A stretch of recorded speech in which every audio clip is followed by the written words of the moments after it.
Hi hello नमस्कार. Harshada lifestyle and ब्लॉग्समध्ये तुमचं खूप मनापासून स्वागत आहे. तर आज आम्ही निघालो आहोत सायराच्या शाळेमध्ये. त्याच्या आधी घरातील सर्व कामं उरकावी लागतात, म्हणूनच मी इथं कुकर लावून घेतला व पिवळ्या बटाट्याची भाजी बनवली. त्याच्यानंतर पाणी येणार होतं म्हणून छान अशी हंडी घासून धुवून ठेवली. पिंपसुद्धा धुवून ठेवलेलं आहे, पाणी भरायचं आहे.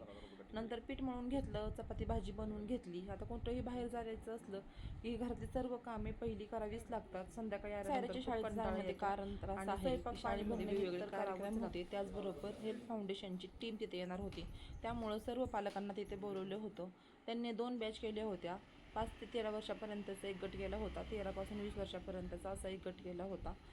म्हणून आम्हाला सकाळीच तिथं बोलवलं होतं, म्हणून आम्ही सकाळी 9:30 वाजता सर्व कामं उरकून निघालो. फौजी साहेब सुद्धा माझ्यासोबत होते, कारण मला दोन्ही मुलांना सांभाळता येत नाही, म्हणून आम्ही निघालो. तर हे असं आपलं बघा, पुण्यात मेट्रोचं काम चालू आहे. घरापासून 15 किलोमीटर अंतरावर त्याची शाळा असल्यामुळं मला एकटीला काही जायला जमत नाही. तरी आहे इथं आमचं चतुर्शृंगी माताचं मंदिर, देवीचं दर्शन घेऊन आम्ही निघालो शाळेकडे. तरी आहे शाळेचं गेट, तुम्ही बघू शकता. शाळेला छान असं गेट आहे, ग्राउंड आहे जिथं आपण 2 व्हीलर 4 व्हीलर हॉल पार्किंग करू शकतो. त्याच्यामुळे गाडी पार्क करण्याचा काही प्रॉब्लेम नाही. आता शाळेच्या आवारामध्ये आल्यानंतर गाडी छान अशी पार्क केली. पिल्लू इकडे तिकडे पळतच आहे, कसं शांत बसतो वाघ तसा पळत राहतो, तसं आमच्या पिल्लूच आहे बघा. ह्या घरातून बाहेर आला की इकडं पळ तिकडं पळ, खूप मस्ती करतो, मग त्याच्या मागं मागं पळावं लागतं.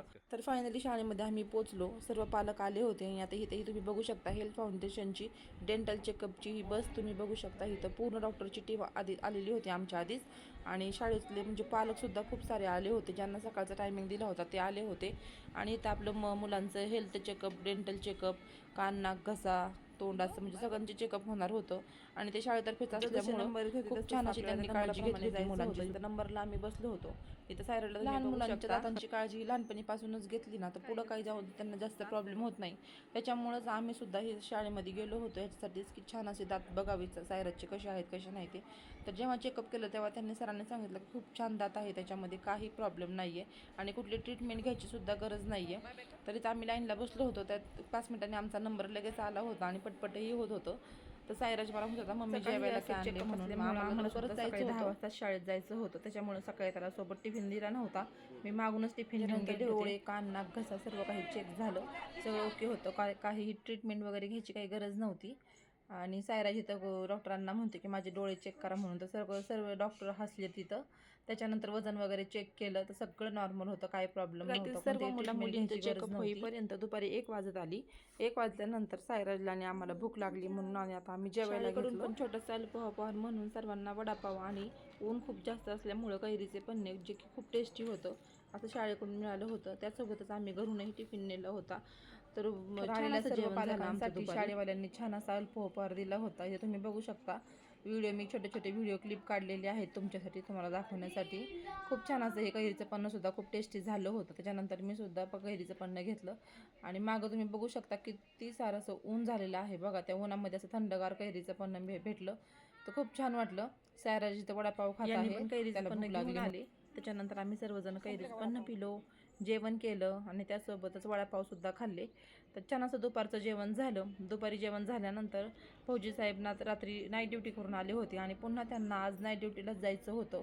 मग त्याच्यामुळे त्यांची झोप झाली नव्हती. मग म्हणून म्हटलं मी त्यांना जाऊन घरी आराम करा, मी सायराजसोबत संध्याकाळी येते. संध्याकाळी खूप 4-5 वाजणार होते आणि लाडूसुद्धा खूप दमला असता एवढ्या वेळ इथे खेळून.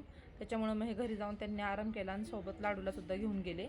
आणि तिथून पुढं आमचा पालक सभा होणार होती. त्याच्यानंतर पुस्तक प्रकाशन सोहळा होता आणि ह्या सर्व गोष्टींना संध्याकाळी 4-5 वाजता शाळा आपल्या मुलांसाठी सगळ्या गोष्टी ठेवत असते.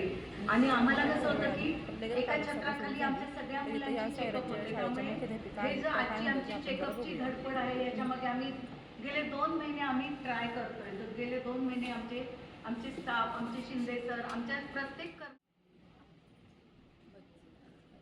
मी पाहिलं असताना व्हिडिओमध्ये मुख्याध्यापिका कशा मुलांसाठी किती जीव लावतात आणि चेकअपसाठी किती त्यांनी धडपड केली. आणि हे चेकअप जे आहे ते फुल फ्री ऑफ कॉस्ट होतं. आणि दुपारी पालकसभेमध्ये सर्व पालक आले होते. सांगितले आता उन्हाळ्याच्या सुट्ट्या पडतील तर मुलांना तुम्ही कसं काय करू शकता ते सांगितलं. तुम्ही काय काय घेऊ शकता, स्विमिंगचे क्लास लावा, क्रिकेटचा क्लास लावा, असं क्लास बिझी मुलांना ठेवा. तर ह्या सर्व गोष्टी त्या पालकसभेमध्ये सांगितल्या. खूप छान अशी पालकसभा झाली. त्याच्यानंतर पुस्तक प्रकाशन सोहळासुद्धा छान असा पार पडला. खूप छान मार्गदर्शन त्यांनी केलं. तर असा हा आजचा दिवस पूर्ण शाळेमध्येच गेला. तुम्हाला कसं वाटलं? तुमच्याबरोबर सगळ्या गोष्टी मी शेअर केलेल्या आहेतच. तुम्हाला छान असं जे प्रमुख पाहुणे होते त्यांनी मनोगत व्यक्त केलं आणि छान असं सर्वांनी पुस्तक प्रकाशन सोहळा पार पडला. तुम्ही त्या व्हिडिओमध्ये बघू शकता.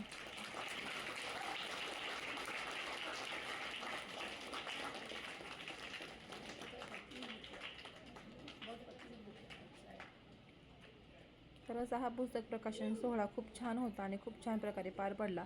तर हे आहे पूर्ण स्टाफ आणि काही प्रमुख पाहुणे आले होते या पुस्तक प्रकाशन सोहळ्यासाठी. तर खूप छान वाटलं. लहान मुलांच्यावर आधारित हे पुस्तक आहे. तुम्हाला मी नक्कीच दाखवेल. तर आजचा व्हिडिओ तुम्हाला कसा वाटला ते मला नक्की सांगा. आणि पूर्ण दिवस माझा आजचा शाळेमध्येच गेला.